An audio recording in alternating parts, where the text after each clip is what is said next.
C'est à Genève, au Palais des Nations, que le chef du groupe de travail humanitaire de l'ONU sur la Syrie, Jan Egeland, a déclaré que l'on pouvait entrevoir le début de la fin de la guerre. With the big battles have ended now in many parts of Syria. Maintenant que la plupart des grands combats se sont achevés dans plusieurs parties de la Syrie, le calme règne majoritairement autour de Damas, dans les alentours de la ville d'Alep, autour de la ville de Homs, à Raqqa et dans d'autres endroits qui ont assisté à d'horribles combats où les civils étaient tués de façon routinière tous les jours. Dans le sud-ouest, il y a toujours la guerre, mais à nouveau, la plus grande partie du sud-ouest a été reprise par les forces gouvernementales et nous travaillons dur pour s'assurer que les civils, les humanitaires et d'autres personnes soient protégés dans ce nouveau contexte. Le responsable onusien a partagé sa crainte concernant la province d'Idlib, aux mains de l'opposition depuis 2015 et totalement encerclée par des territoires acquis aux autorités de Damas. Our biggest worry is with Idlib, which is the province in the northwest.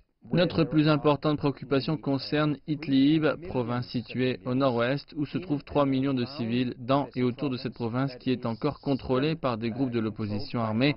Dans cette région, la moitié des personnes sont déjà des déplacés internes, donc voir la guerre là-bas serait totalement inacceptable. La diplomatie doit gagner à Idlib.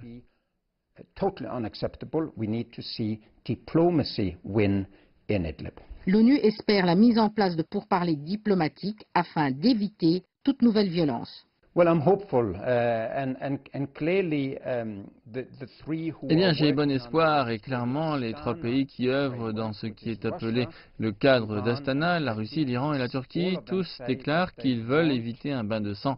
Ils veulent obtenir un accord, ils veulent éviter une grande guerre dans ce dernier bastion de l'opposition. Et j'ai de l'espoir pour que cela se réalise. Et nous allons les pousser et les tenir pour responsables, ainsi que les autres pays qui ont de l'influence à Idlib. Ils doivent protéger les civils et éviter la guerre. hold them accountable as we will other countries who have influence in Idlib. Il est donc impératif de sauver les millions de personnes qui sont encore bloquées dans des zones de conflit en Syrie. C'est Catherine Fiancambo-Conga pour CGTN à Genève, en Suisse.